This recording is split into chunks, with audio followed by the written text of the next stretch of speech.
Gracias, ¿qué tal? ¿Cómo estamos? Pues es un gusto, como siempre, estar con ustedes, compartiendo un poco de lo que hacemos.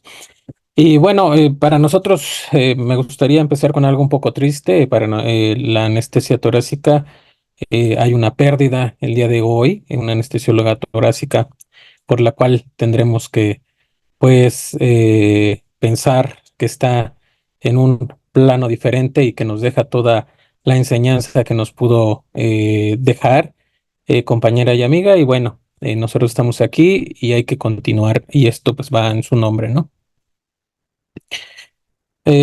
Bueno, un gusto, ya nos presentaron y como siempre, la verdad es que es un gusto estar trabajando en este tipo, pues, de charlas que nos dan un sinfín de dudas, un sinfín de nuevos conocimientos y de ahí nuevas creación de otro conocimiento, ¿no? Entonces, ¿qué vamos a ver en esta charla? Vamos a conocer las indicaciones actuales de los bloqueadores, vamos a analizar su necesidad actual, cómo ha crecido precisamente la necesidad de estos endobloqueadores o bloqueadores endobronquiales, una técnica adecuada de la cual vamos a platicar un poco y sus distintas partes y el paciente adecuado, ¿no? Entonces vamos a ver algunos puntos que son importantes durante el proceso. Mi conflicto de interés, bueno, pues es una invitación de parte de OnFocus y bueno, lo hago con mucho gusto. Y bueno, vamos a continuar.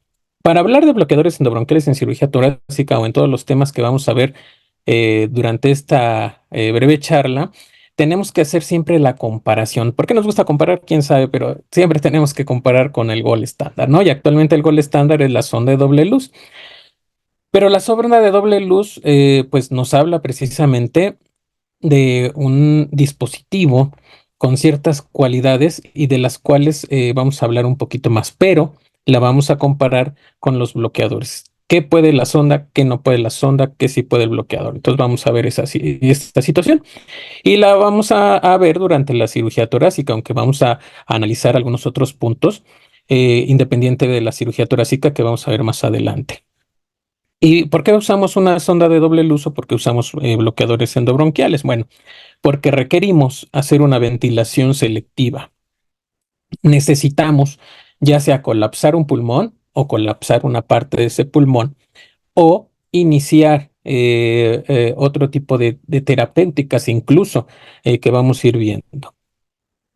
Para hablar de aislamiento pulmonar, tenemos que hacer referencia, y esto siempre en las charlas que damos, siempre nos basamos en cuatro pilares. Si no tomamos en cuenta estos cuatro pilares, no sabemos lo que estamos haciendo. Los cuatro pilares principales son aislamiento, protección, y les puse ese pulmoncito porque el aislamiento es del pulmón enfermo o del pulmón quirúrgico o del pulmón que tiene un trasudado, que tiene sangre, que tiene líquido, ¿no? Que puede contaminar. Precisamente les pongo protección en verde al pulmón sano, ¿no? Entonces esa es la situación primordial, proteger y aislar. Ventilación diferencial, definitivamente, podemos colapsar y podemos expandir uno de nuestros pulmones. Ahorita vamos a ver cómo con algunos dispositivos es más sencillo que con otros.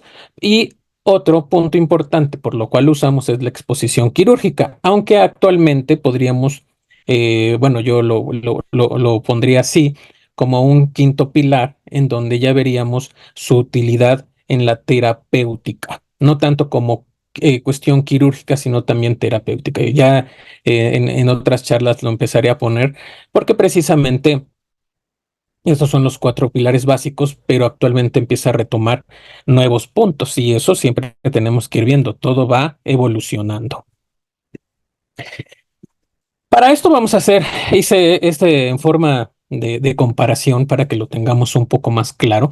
Y vamos a hablar un poquito de las ondas de doble luz y un poquito de los bloqueadores endobronquiales. La sonda de doble luz pues, tiene mayor facilidad para su colocación siempre y cuando estemos entrenados. No es de que agarremos, la vemos, a qué bonita, listo, la metí y no pasa nada. Tenemos que tener cierta práctica, ¿sí? Para poder tener esta situación.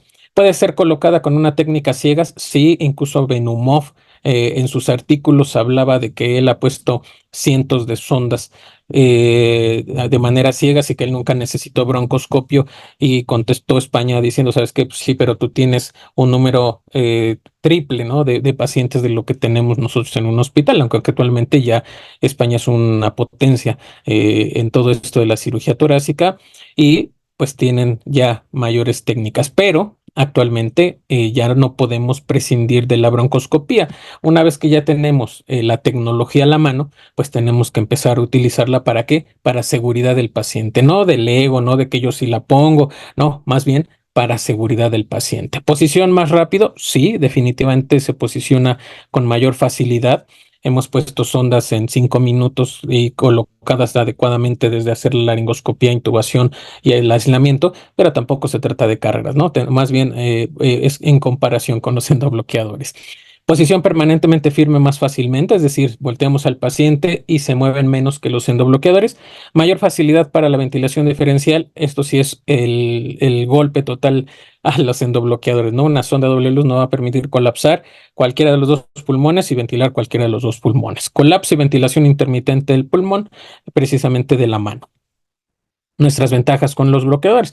Colocación a través de una sonda convencional, es decir, pacientes que podrían no ser extubados con facilidad, no tenemos ciertas herramientas para poder hacer un cambio de tubo. El paciente no tolera la ventilación o la apnea, más bien en este caso, nos ayudan este tipo de dispositivos. Se coloca con el paciente, incluso con pacientes que tengan una disminución en la luz traqueal o bronquial, facilidad en su dirección, hablando específicamente de los bloqueadores endobronquiales de OnFocus, porque tenemos diferentes, tenemos, ahorita no les puse esa foto porque, bueno, estamos hablando de este tipo de endobloqueadores, pero tenemos varios, incluso de Fuji, que es un bloqueador doble que tiene para que entre la carina y cada una de las ramas se vaya a un bronquio, pero ahí sí necesitamos pues estar vigilando precisamente la posición. Entonces, este tiene un ángulo que nos permite el de OnFocus llevarlo hacia un lado o hacia el otro de manera,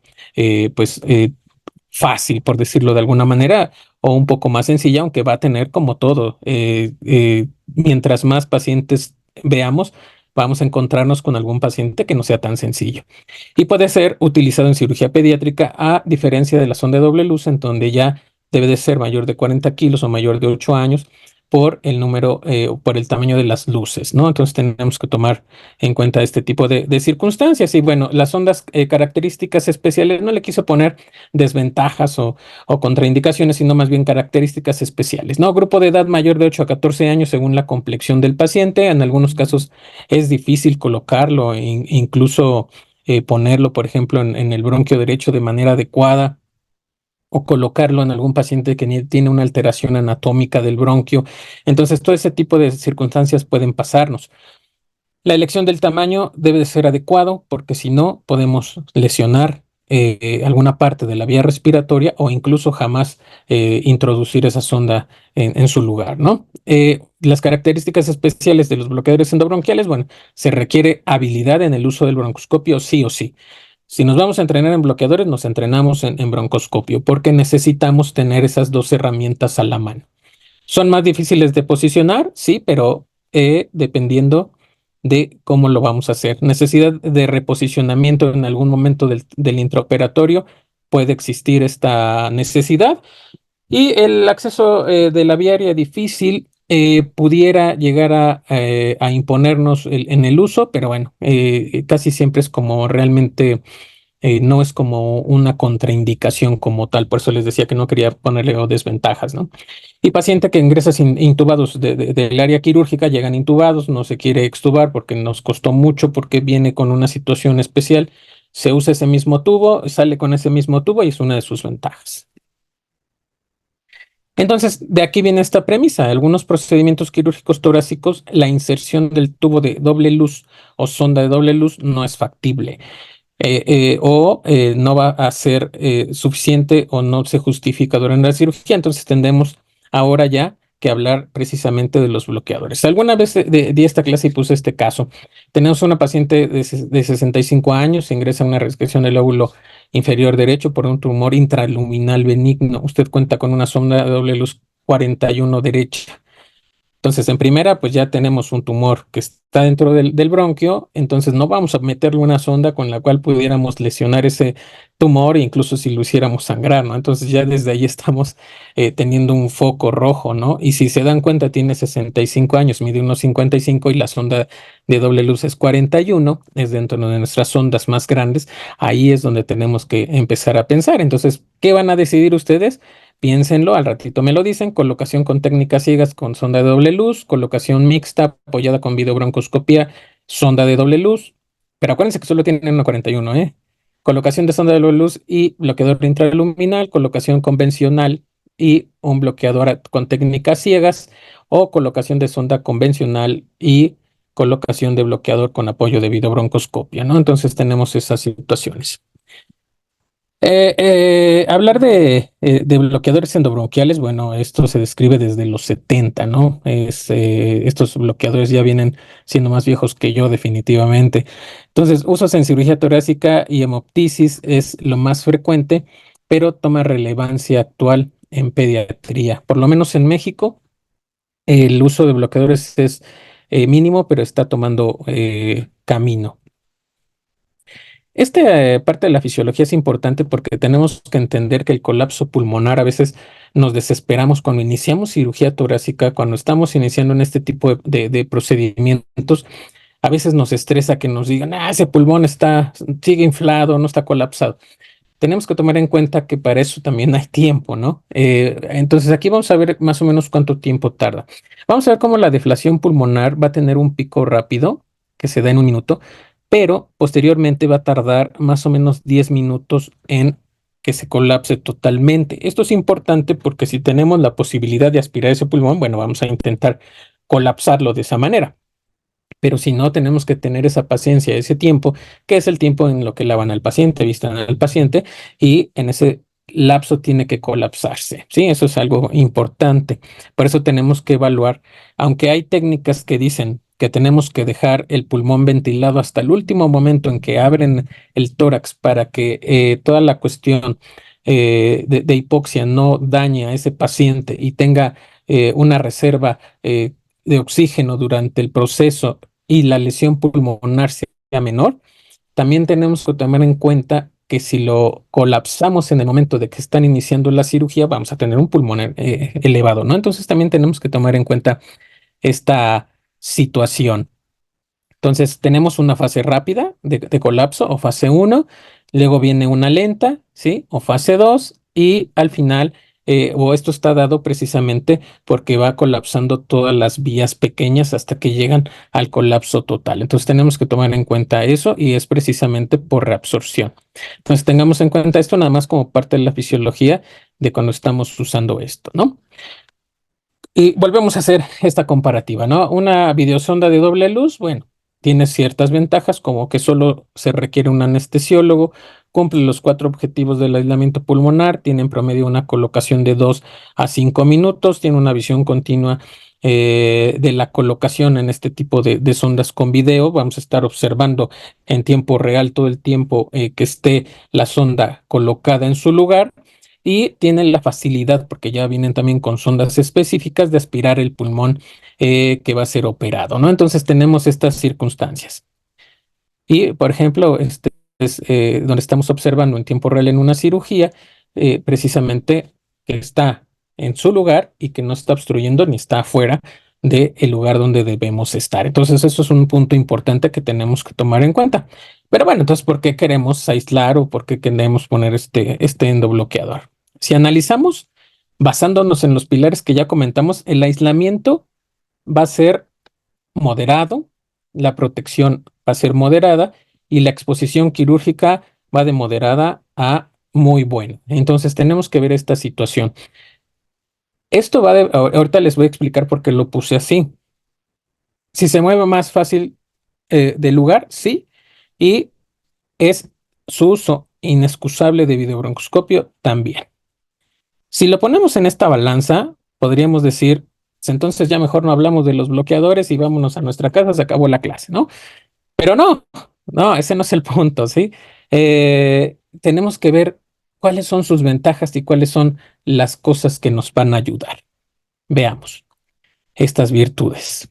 Entonces podemos tener un paciente que les pongo aquí en anaranjado y verde, que tuviéramos una tumoración o que tuviéramos una estenosis o que tenemos una circunstancia que no nos va a permitir eh, la colocación de una sonda de doble luz, desde luego.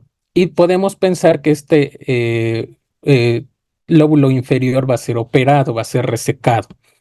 Entonces, en este caso es cuando con una sonda convencional nosotros podríamos poner nuestro bloqueador, hacer el aislamiento y poder hacer la cirugía, ¿no? Entonces, esto es una de las grandes ventajas que podríamos tener con estos bloqueadores, ¿sí? Entonces, desde ahí empezamos a contestar la pregunta del tema, ¿no? Decía, ¿es para todos? Se puede poner, yo quiero usar bloqueador porque lo quiero usar y punto. O sea, pero sí tenemos muchos objetivos que vamos a observar. La otra, un paciente que tiene un BEF1 posoperatorio calculado en menos de 40. Ya de por sí tiene un compromiso respiratorio y vamos a hacer una resección inferior igual. La ventaja del bloqueador, si ven, es que podemos bloquear solo la parte inferior y dejar en ventilación tanto el pulmón contralateral como el lóbulo superior, por ejemplo, en este caso, ¿no? O sea, tendríamos que observar que tenemos un área pulmonar más grande que nos permitiría evitar hipoxia, por ejemplo, ¿no? Que es lo más importante. Incluso el poner el decúbito lateral empiezan todos los desajustes cardiopulmonares y esta sería una muy buena opción.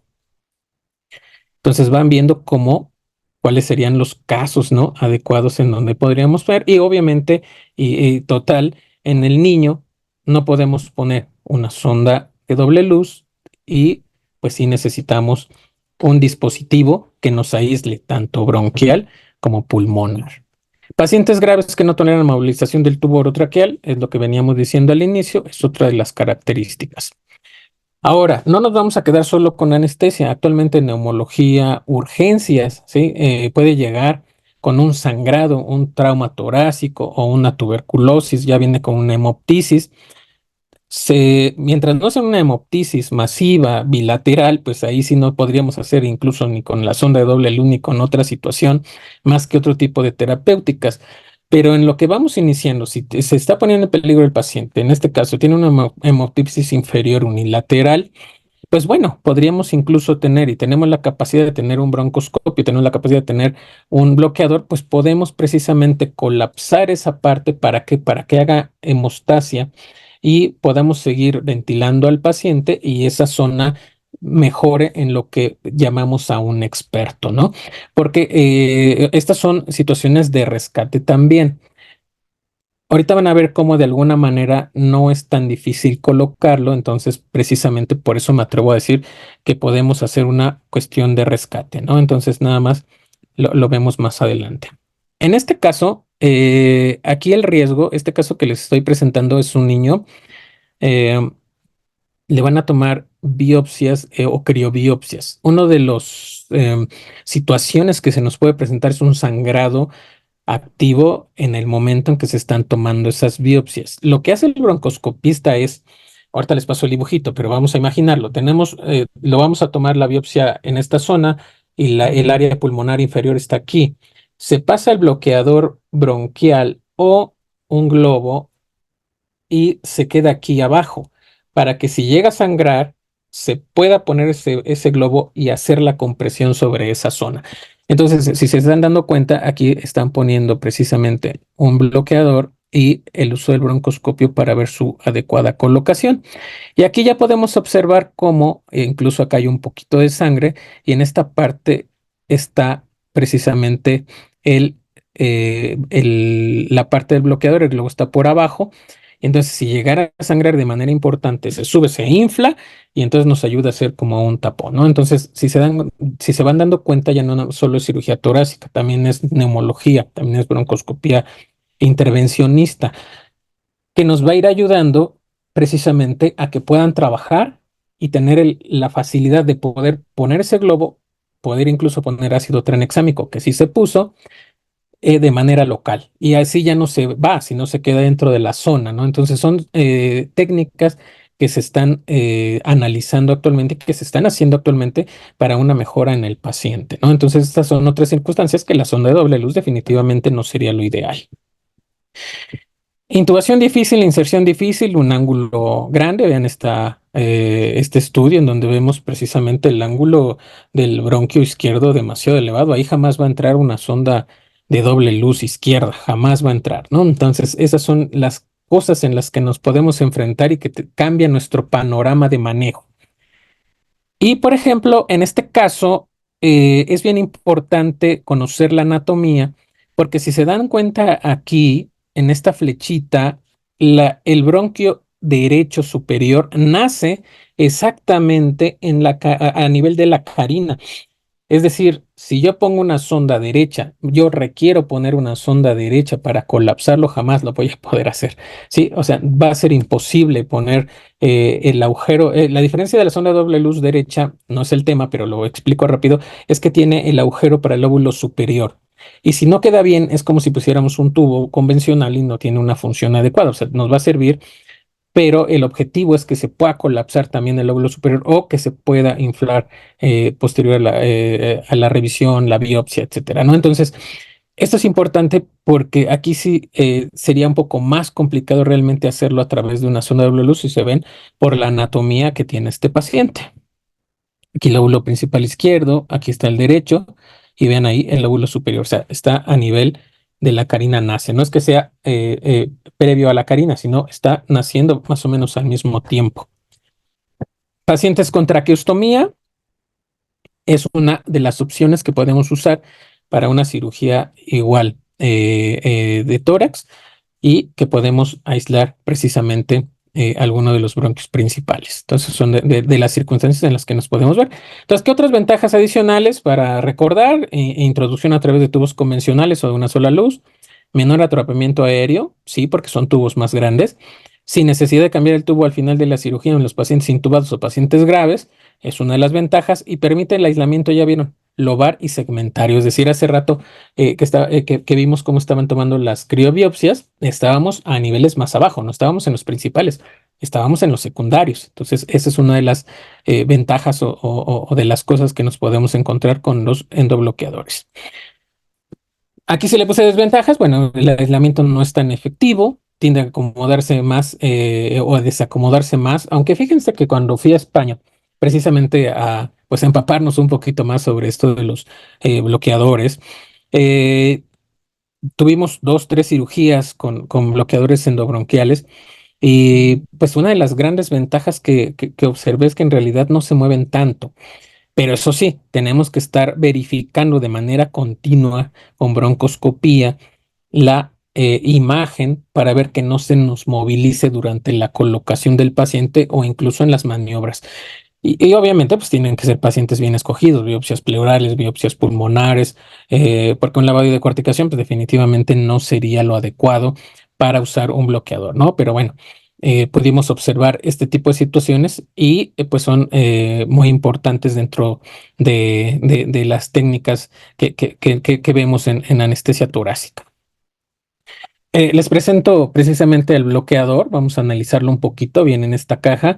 Cuando lo sacamos, vamos a ver cómo tiene algunas partes que ahorita se las voy a escribir en un video, pero tiene este globito que es precisamente el que va a hacer el bloqueo y tiene todo su cuerpo. Su cuerpo va a estar dividido de la punta a su primer marca a 10 centímetros, a 20, a 30, a 40 y a 50 centímetros. Y después vamos a tener un conector trilumen que nos va a ayudar precisamente a la colocación aquí del tubo convencional, la ventilación, el bloqueador y el broncoscopio, ¿no? Entonces, esa es pues una cosa bastante interesante porque lo estamos poniendo, pero estamos ventilando al paciente, no estamos corriendo, no nos estamos angustiando con la apnea. Es decir, una vez asegurando la vía aérea, podemos estar trabajando con el bloqueador y con el menor riesgo. No quiero decir que no tiene absoluto riesgo, pero con el menor riesgo y el menor cuidado y el mayor cuidado que tenemos que tener durante esta situación. Es muy importante saber estas marcas porque cuando ustedes van a poner un bloqueador, tampoco se trata de meterlo lo más adentro que puedas y ya luego meter el broncoscopio e irlo sacando, ¿no? Más bien es intentar que quede lo más cercano a la vía aérea, poder introducirlo y listo, ¿no? E incluso el hecho de medir o de un tubo a la arcada es más que suficiente y ahí lo pueden ir avanzando. Pero bueno, eso ahorita los vamos a ir viendo. Este video es precisamente para que vean un poquito cómo se va deslizando, ya se los presenté arriba, pero alguna de las otras partes, ¿no? Un dispositivo de inflado, el puerto manual. Aquí vamos a ver cómo está el catéter, el puerto triple y todo el camino, cómo viene precisamente con números que nos ayudan precisamente a pues dejarlo en un lugar adecuado sin el riesgo de que yo lo introduzca demasiado y en un paciente con inflamación a nivel de la vía aérea, pues pueda producir un daño importante, ¿no? A lo que sí hay que hablar un poquito es que el globo sí llega a ser de alto volumen. Tenemos que tener cuidado con esto, tenemos que inflarlo ahora sí que observando el broncoscopio y si lo podemos medir y podemos ver las presiones, pues también nos ayudaría, ¿no? Pero tenemos que ir evaluando que no sea más de 25. Entonces tenemos que ver esta situación también un poquito más adelante. Entonces, por eso está gradado. Este es el puerto triple. Se les voy a explicar un poquito. Aquí abajo precisamente es la conexión de la sonda orotraqueal. Este puerto es precisamente para el acceso al broncoscopio. Aquí si observan es la luz que va por donde vamos a estar deslizando ya como tal el bloqueador endobronquial.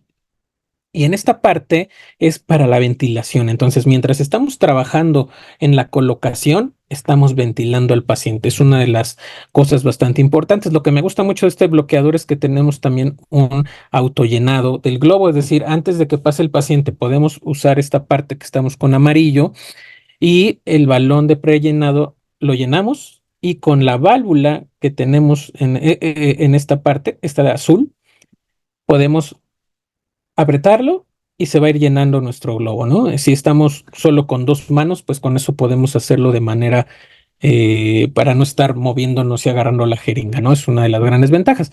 Si por alguna razón no lo tenemos o por alguna razón tenemos una mano más, podemos hacer el llenado manual, que es el moradito, ¿no?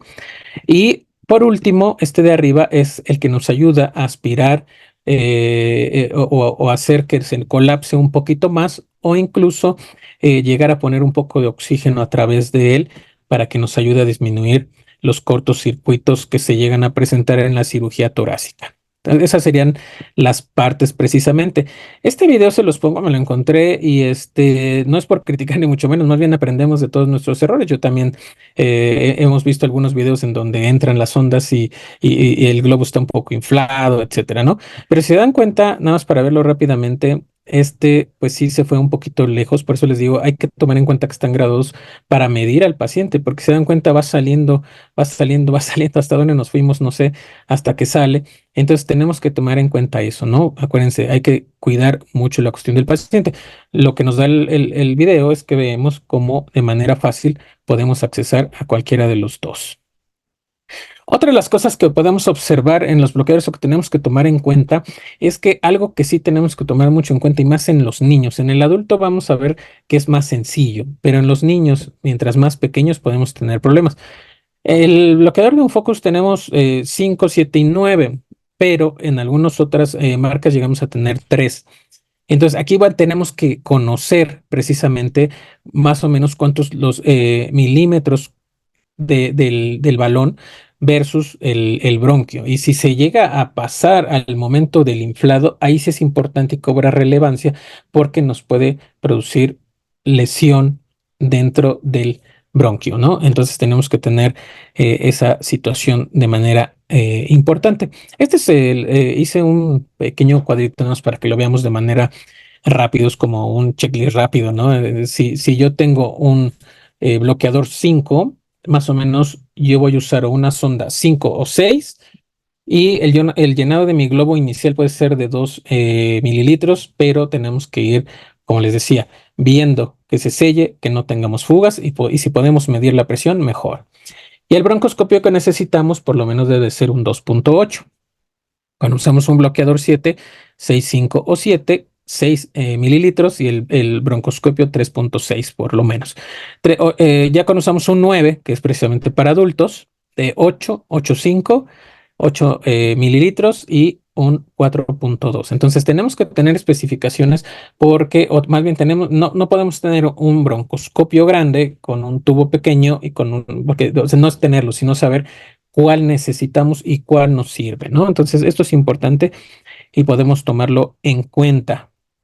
Es una manera sencilla, ¿sí? Este es otro que podemos observar precisamente. Un bloqueador 5 debe ser mayor a 4,5. Algunos son más pequeños. Un 7 mayor a 6 y un 9 mayor a 7,5. Tenemos que tomar en cuenta eso. ¿Ok?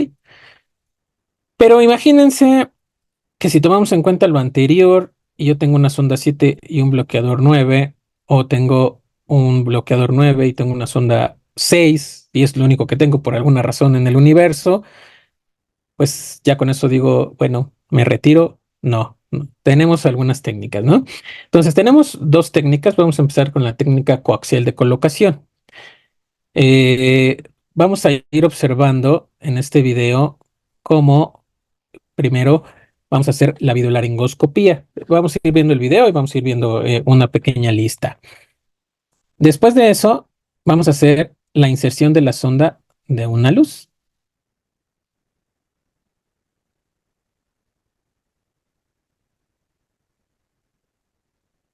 Posteriormente, tenemos que hacer la revisión con broncoscopio. Lo ideal, aquí es importante también saberlo, que la distancia que existe entre la sonda que pusimos y la carina debe de haber un espacio aproximadamente de 4 centímetros. ¿Para qué?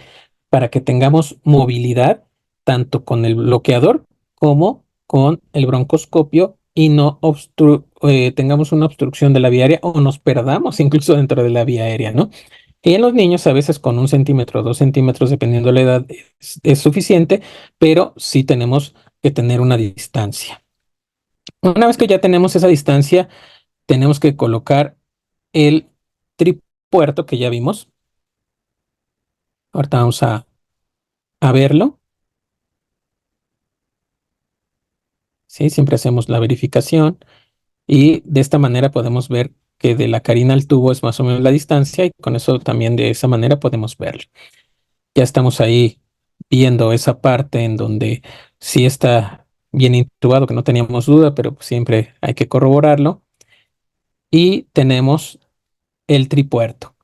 Y este tripuerto, precisamente por cuestiones del video, no lo pusimos a ventilar al paciente. Afortunadamente no sufrió ningún daño, ¿verdad? Pero esa es la manera en que la vamos a ver con el paciente. Y vean cómo precisamente si necesitamos ayuda de alguien más, porque alguien va a llevar el bloqueador y alguien va a llegar el broncoscopio. Decíamos, la sonda de doble luz la puede poner un anestesiólogo, una enfermera que le esté ayudando, pero en el caso de los bloqueadores sí requerimos de dos personas y es bien importante para tener la mejor pues éxito en la colocación. Entonces luego viene la colocación del circuito anestésico que ya vimos. Ahora vean cómo está avanzando. Tenemos el avance del bloqueador y el videobroncoscopio de manera conjunta para que vayan juntos, no se pierdan y no nos vayamos muy lejos. Lo tenemos ahí, ya lo observamos, lo tenemos en su lugar y ahí podemos hacer el llenado del balón, ¿sí? Para ver que esté bloqueado. Incluso ahí podemos ventilar para poder ver que esté bloqueado el pulmón que se va a operar, ¿no? Se corrobora la ventilación a un solo pulmón y con eso terminamos esta parte. Ahora, técnica en paralelo. Imagínense que precisamente solo tienen un tubo más pequeño y por ahí no va a pasar tanto el broncoscopio como el bloqueador y el broncoscopio al mismo tiempo no van a caber. Ese es el punto, ese es el punto que tenemos que tener en cuenta. Entonces, ¿qué vamos a hacer aquí? Precisamente tenemos la videolaringoscopía, vamos a pasar el bloqueador, ¿sí? Ahí vamos pasando el bloqueador. Ahora la siguiente sería colocar el tubo,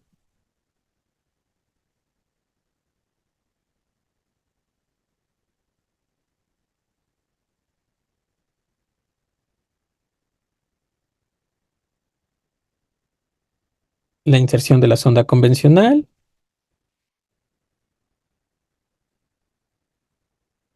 Aquí cambia un poco porque no vamos a poner el tripuerto, vamos a poner una chimenea o tubo flip top, que ahorita se los voy a enseñar en las siguientes diapositivas. Porque a través de ese vamos a poder ventilar, pero el tripuerto pues no lo podemos usar porque va por fuera. Esa es la única diferencia, pero si se dan cuenta, ahí estamos con rotación, escogiendo hacia qué bronquio nos vamos a dirigir y hacia cuál vamos a dejarlo precisamente, ¿no? Entonces, eso es lo interesante, lo importante, porque si lo podemos movilizar, estamos ventilando al paciente y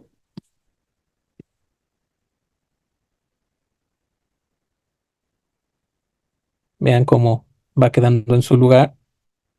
Sí, todos esos movimientos que hacíamos es para que vieran cómo pasaba de un lado para el otro de manera sencilla. La verdad es que tiene un ángulo que nos ayuda bastante a la colocación del dispositivo. Tenemos entonces ya la colocación en el bronquio requerido. Se infla el globo,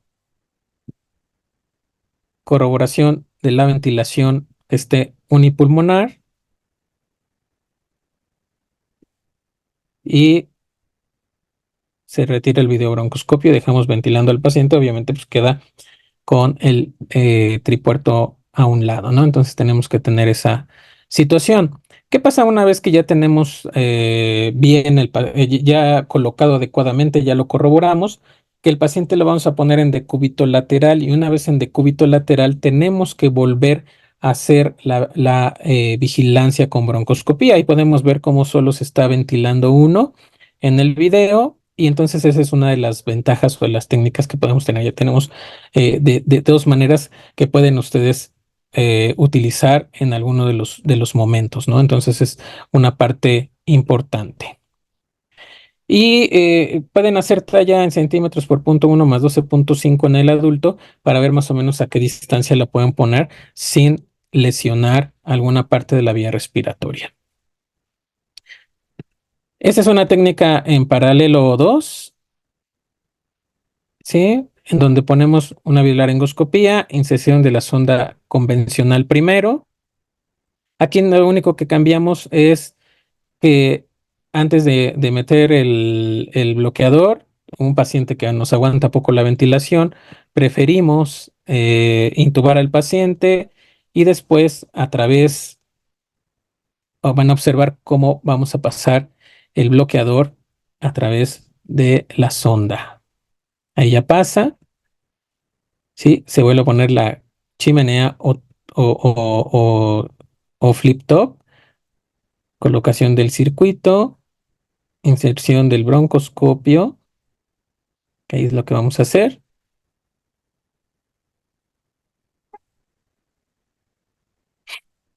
y van a observar cómo estamos apenas ahí, ¿no? O sea, no tenemos que irnos muy lejos. Entonces lo podemos girar y precisamente se va hacia el lado contrario.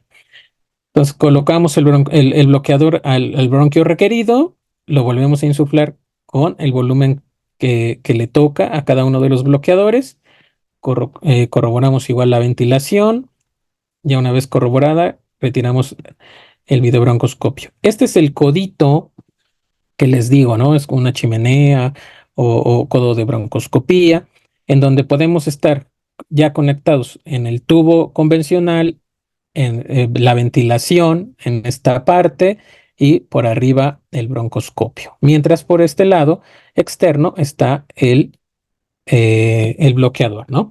Entonces, esto es importante que si lo tengamos y tenemos que tomar todas las precauciones para poder hacer este tipo de colocación de bloqueadores. Entonces, ¿qué necesitamos? Contar con el bloqueador, videobroncoscopios adecuados, dependiendo de la técnica, ya sea con el tripuerto o con el flip top, gel lubricante siempre, jeringa para insuflar, el videolaringoscopio y el broncoscopio y por lo menos 2 anestesiólogos sí o sí. Y el bloqueador se puede retirar antes de la inserción. Cuando vamos a usar, ya vamos a dejar al paciente en la terapia intensiva, por ejemplo, se retira y listo, ¿no? No pasa nada. No necesitamos sacar el tubo, no necesitamos cambiar el tubo. O sea, esa es una de sus ventajas. Retiramos el bloqueador, mantenemos la ventilación y listo, sin problemas. Sí, entonces hago énfasis precisamente en el anestesiólogo y con esto hicimos un pequeño pues cuadro en donde decimos que el paciente en decúbito lateral ya se hizo obviamente la colocación del bloqueador y volvemos a meter el videobroncoscopio para poder observar la colocación adecuada y que no tenga fuga y que no se haya salido o que no se haya metido más allá del lugar donde queremos. La posición correcta, si la obtenemos, entonces aquí, cuando decíamos que la sonda de doble luz la vamos a colapsar, lo único que hacemos es dejar de ventilarlo y el pulmón va a ir colapsando. En el bloqueador no. En el bloqueador tenemos que ponernos en decúbito lateral.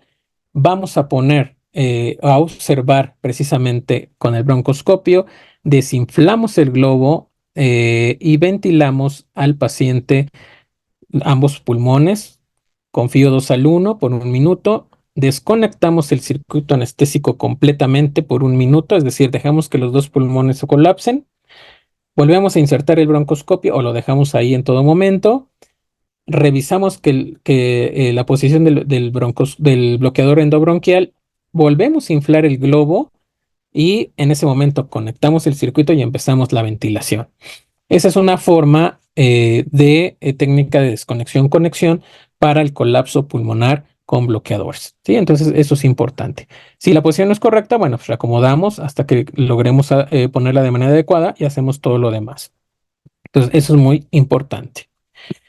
¿Qué tenemos que sacar precisamente sobre la colocación de un bloqueador? Bueno, que es un trabajo en equipo. Vean cuántas manos estamos ahí poniendo un bloqueador. ¿Por qué? Porque requiere habilidades y requiere participantes. Tenemos que confirmar en decúbito lateral. Aquí el paciente ya está en decúbito lateral, se está confirmando con broncoscopía y parece bastante bonito, ¿verdad? Pero en algunos pacientes se usan tubos muy pequeños.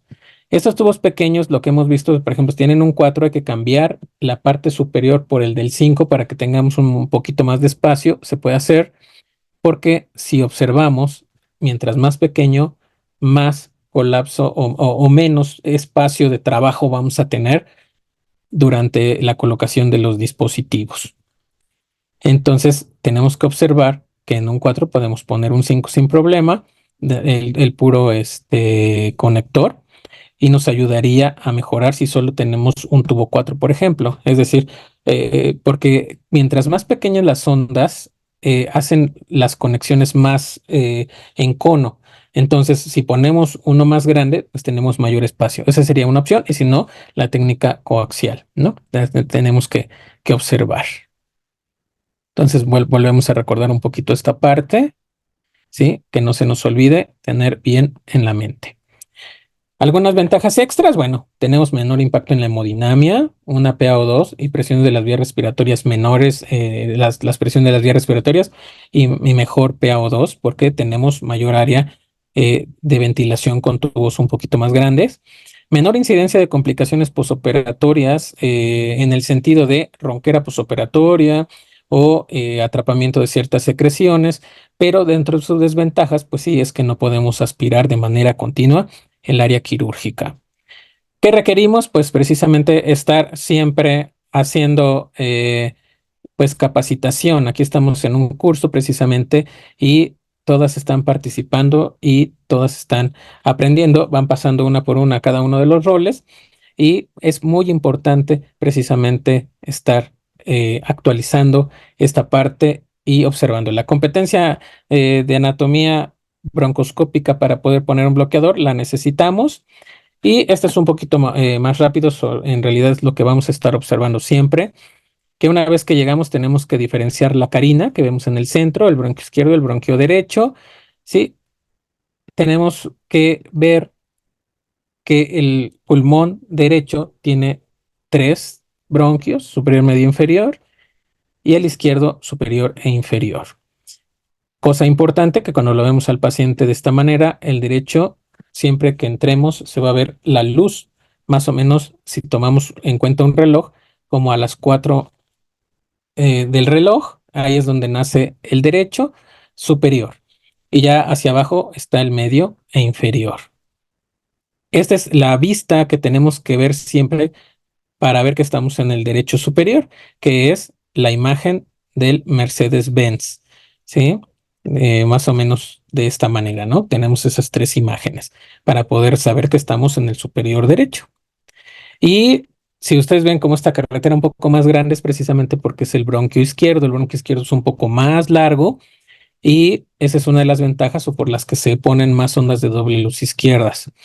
Entonces tenemos aquí la vista de la carina, ahora la vista del camino que les decíamos, ¿no? Del izquierdo y aquí abajo superior e inferior. Entonces es un poquito diferente. Entonces, contestando el caso, ya pensándolo bien, ¿qué le pondrían a este paciente? Pues precisamente colocación de sonda convencional y un bloqueador con videobroncoscopio. La técnica que ustedes escojan, la técnica que se les haya hecho más sencilla, pero necesitamos tener esta situación y esto en cuenta. Antes que nada, pues quiero darle las gracias a los organizadores. Espero que les haya gustado esta charla y si tienen preguntas, con mucho gusto, si vamos bien o nos regresamos con gusto, como ustedes me digan.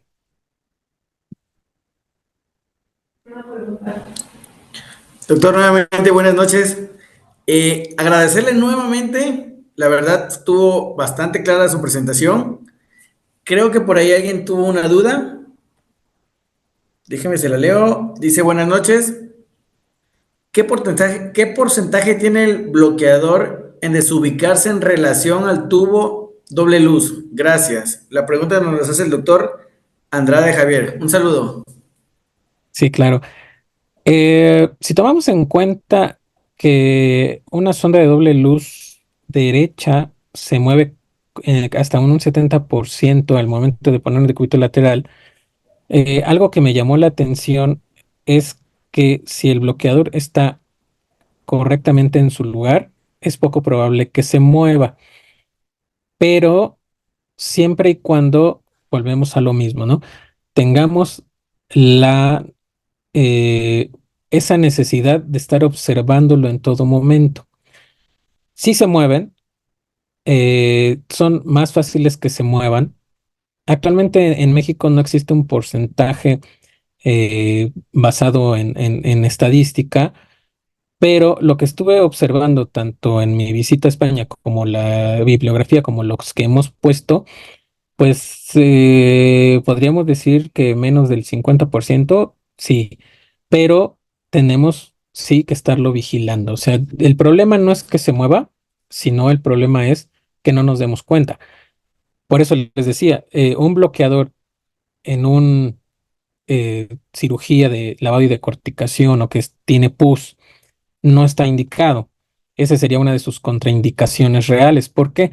Porque recuerden que el aislamiento y la protección los puse en amarillo precisamente por esa situación. No es como la sonda de doble luz que nos va a evitar ese paso, ¿sí?, de secreciones hacia el otro pulmón, porque el bloqueador no tiene la característica de proteger completamente al pulmón no quirúrgico, porque si lo colapsamos, porque requieren que se ventile, esas secreciones van a pasar al inferior sí o sí. Entonces tenemos en cirugía torácica que ver precisamente que no sea una patología con secreción, con sangre, etcétera, sino algo que sea más externo del pulmón, una biopsia, una resección de algo que no vaya a tener este tipo de riesgos, ¿no? Entonces, esa sería realmente la situación principal.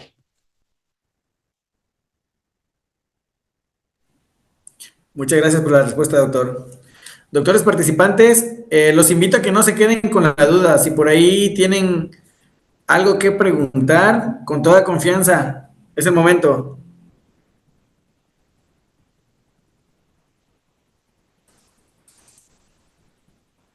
Aquí había una que nos hablan del Z blocker. En realidad, en México no hay Z blocker. En España sí lo hay. Tiene cierta facilidad en su colocación porque es guiar precisamente, pero igual tenemos que tener todas las circunstancias, broncoscopía y estar practicando sobre la marcha, porque si no, tenemos ese tipo de circunstancias, ¿no? Sí lo vimos y lo pusimos, pero en México no está, y la verdad es que es bastante caro. Esa es una de sus desventajas. El precio sí es bastante caro.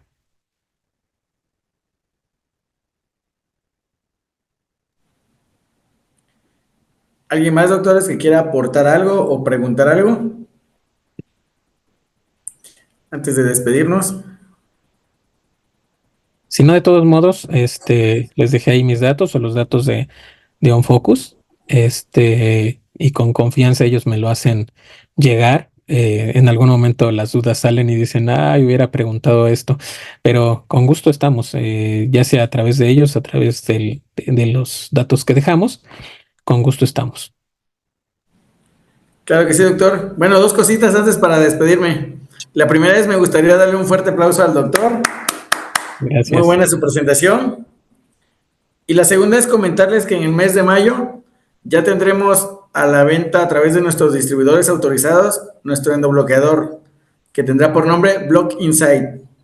Cualquier información o preguntas pueden contactarnos al número que se ve en pantalla. Muchas gracias. De mi parte sería todo. Doctor, pase buenas noches. Buenas noches a todos. Un Muchas fuerte gracias a abrazo. todos. Gracias a ustedes por la invitación y pues ahí estamos. Saludos.